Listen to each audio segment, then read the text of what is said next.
Hi folks, this is assignment 2, How Might Education Mediate Difference and Dominance? My name is Daniel Rush and the social issue I have chosen is Australians as a national identity. We are overweight or obese. The scars of your love remind me of us. They keep me thinking that we almost had it all. The scars of your love, they leave me breathless. I can't. So there you have it. The data is quite an accurate measurement. Body mass index, quite the identifier of we as a nation are quite overweight. Visually, I suppose, looking at people, it may not be so easy to to work out where we stand. What are the signifiers of being overweight? I guess we need to look at sort of the axis of this identity and what are the binary opposites. What makes you fat or what makes you skinny? And I suppose the data would suggest that, we're probably somewhere past the middle, that maybe the Australian identity has developed a tolerance towards people who are more overweight, which would indicate that there's actually a dominance in the population of people who are actually overweight. There's more overweight people than there are people who are underweight. And I guess that potentially this has the significance being that us as an identity, we've probably got a bit of a floating meaning that in terms of, do we find this acceptable that a lot more people are overweight? We could have had it all. So Australia, the land of plenty, so much choice, maybe so much food. Australia has difference and diversity. And I guess there's 3 points I want to talk about. One is we come from everywhere. We come from many lands. There's much sort of ethnic diaspora happening here, and the food that we eat is very multicultural. My second point, I guess, is within our home, it's what we make of it. We choose to eat lots of different foods, but what are we eating at home? What are we actually eating to create this kind of cultural capital of us, being overweight?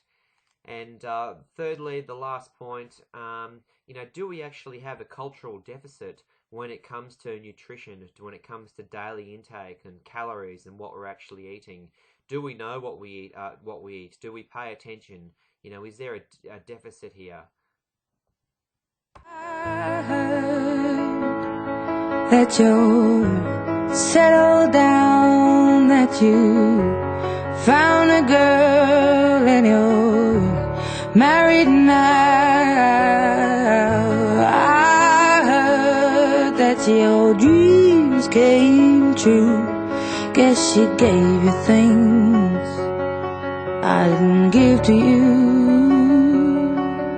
Old friend, why are you so shy? Ain't like you to hold back or hide from the light. I hate to turn up out of the blue uninvited, but I couldn't stay away, I couldn't fight it. I had hoped you'd see my face and that you'd be reminded that for me it isn't over.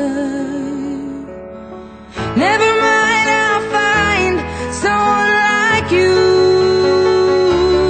I wish nothing but the best for you too. Don't forget me, I beg.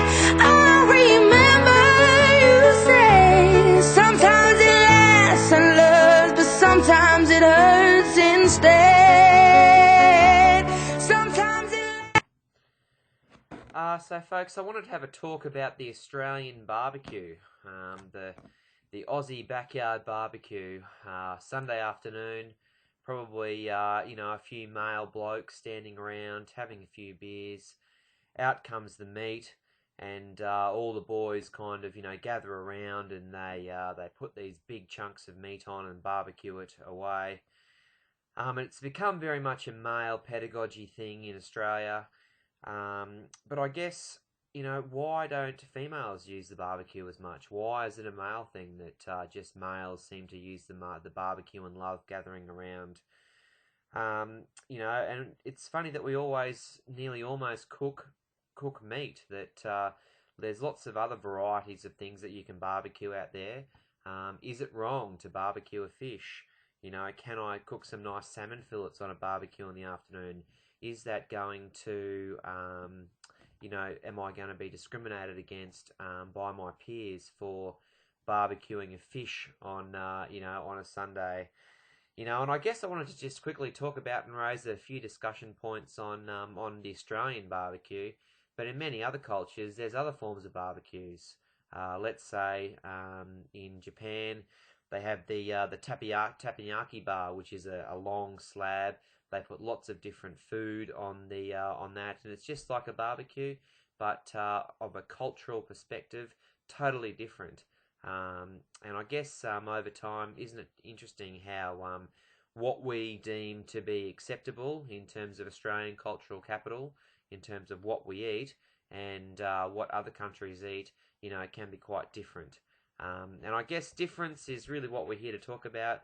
It's not right, it's not wrong, it is just different. And, us as an Australian culture, we could probably do a lot with accepting other people's differences, and the Aussie barbecue and other barbecues is just a point that raises that. Feeling we could have had it in the deep. You have my heart and you played it to the beat, baby.